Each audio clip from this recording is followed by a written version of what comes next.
welcome to the evening public forecast discussion. I figured I'd add this because so many people were asking me about the Yankee game and whether it was going to rain tomorrow and so on and so forth. So I figured I'd make a video and we'll see how this turns out, and if I like the way it turns out, maybe I'll do this each and every afternoon, Monday through Friday as well, instead of writing a text discussion. Anyway, what we have here clearly is a lot of rainfall, especially from Connecticut through southeastern New York, northern New Jersey, and much of eastern Pennsylvania. We have a bit of a break in the rainfall because there's strong lifting here and there's strong lifting here, and as a result you have to have a little bit of sinking area in between these two areas of strong lifting, so you end up with this dry slot, which will not last long. This dry slot still has plenty of scattered showers with it. Now, I know everyone's wondering about the Yankees and the Boston Red Sox game this evening, and of course there's a few who are worried about the Mets game and the Phillies. So let me put you to rest here. This area right here is going to move through both Queens and the Bronx this evening. Okay, now this area of drier weather, still scattered showers, but drier compared to steady rainfall, should move through between 6 and 8 p.m. So you'll have a brief shot of getting both of these games in, because by 8 p.m. it looks like this area of very heavy rainfall over Virginia and Maryland will move through and approach the New York City and Philadelphia metropolitan areas with very heavy rainfall and conditions that are not very favorable for playing. So if you are going out to the game, prepare for lengthy delays and very wet conditions. If you're staying home and watching the game, prepare for lengthy delays with some chips. That's all I can suggest. This is clearly not a very good evening for baseball whatsoever. And even in these dry breaks again, we're still seeing showers capable of heavy downpours. So clearly not a very good evening for baseball, but here is your window that could allow you to play that game, the games this evening. As far as weather conditions through this weekend, it's not looking pretty. The good news is that this area of heavy rainfall is pretty much the brunt of the heavy rainfall for today on through tomorrow. Tomorrow is a bit more showery in nature.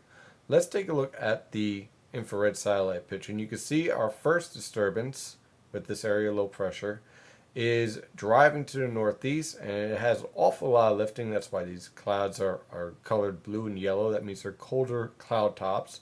The colder a cloud top, the more the lifting, the heavier the rainfall or precipitation in the winter. Now this disturbance is moving to the northeast, and that's what's going to give our heavy rain for this afternoon on through this evening.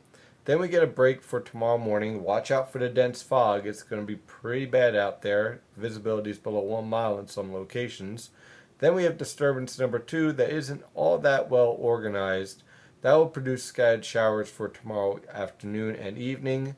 If you have tickets to either the Mets or the Phillies game, or Mets, Phillies, or the Yankees game, expect showers as well, but not widespread heavy rainfall.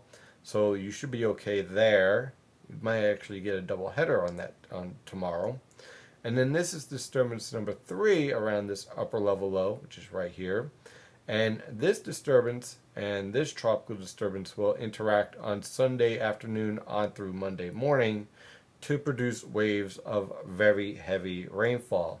So really two time periods of very heavy rainfall. Now on through this evening, and then scattered showers tomorrow, still capable of heavy downpours, and then the second wave of very heavy rainfall Sunday afternoon on through Monday morning. The heaviest rain will be early Monday morning, just in time for your rush hour back for the weekend. As far as temperatures, they're not going to be moving all that much. Lows are going to be in the mid to upper 60s along the coast, lower to mid 60s a little bit further inland over northeastern Pennsylvania, northwestern New Jersey, and the Hudson River Valley. As far as highs, looking anywhere between the lower to mid 70s over the interior, mid to upper 70s along the coast. Basically, temperatures are going to rise about 10 degrees at most with this very tropical, warm, and muggy air mass that is going to be rather depressing, to be honest with you, for this weekend. It's going to be cloudy, it's going to be wet, it's going to be raw.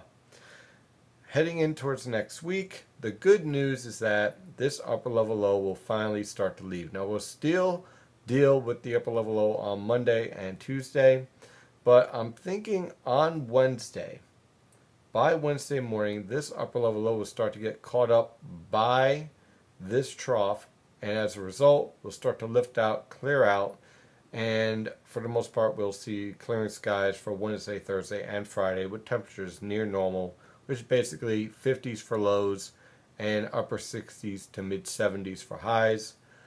As far as the heaviest rainfall, again, is happening now. Then we'll see it again, very heavy rainfall on Sunday to Monday. And then probably have one more very heavy period of rainfall on Tuesday night into Wednesday as this upper level low lifts north and east. And then we finally clear out thereafter. So that is the forecast. Again, if you have tickets for the baseball games this weekend, be prepared for delays, be prepared for wet conditions, but if you're there, might as well enjoy the game the best way you can. That is your forecast discussion for Friday evening, September 23rd. I'm your meteorologist, Stephen DiMartino. Stay safe out there.